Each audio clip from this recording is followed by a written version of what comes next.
For my last video of the week, I thought I would go over a French plait again because that seems to be the one that was commented on the most, and maybe I'll try and do it a little bit slower and when my hair's freshly washed and straight, because I think that makes it slightly easier to see, because the videos I normally make, my hair's curly or wavy and quite messy, which is how I love it, but I do appreciate it's quite hard to see what I'm doing and probably really tangly. So I'm going to try and turn around so you can see me.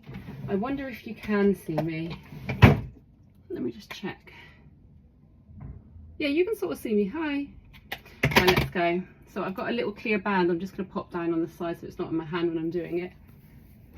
So take the top section, split it into 3 with my fingers, and I start the plait off there.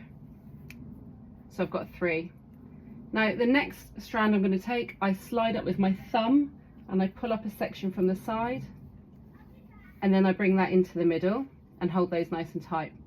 And then my thumb again slides up another section and meets the one I was holding out, and it goes under. So the thumb slides up from the side and I go under.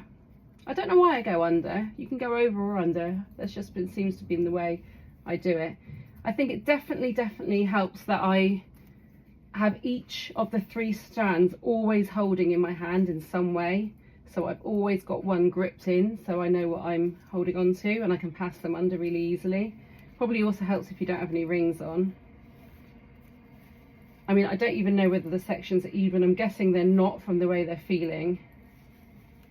And then I bring that down, and as it starts getting longer, I try and turn it to the side so I can just hold on and plait it at the same time. And then I get my little band. Bob's your uncle, fun is your aunt. That is a plait. Now, it won't look very nice. I mean, it looks terrible from the front. I absolutely don't like these styles from the front. I wish I did. Every girl I seem to see around me really suits having smooth back hair. I don't. But what I would do is definitely pull some bits out, make it messy, just flump it up a little bit. I would even maybe then put that into a little bun. Could tuck that bit underneath then, like this, whatever. But yeah, it doesn't suit me, but it might suit you. Probably would, because it seems to suit the whole world apart from me. But that's how I do it.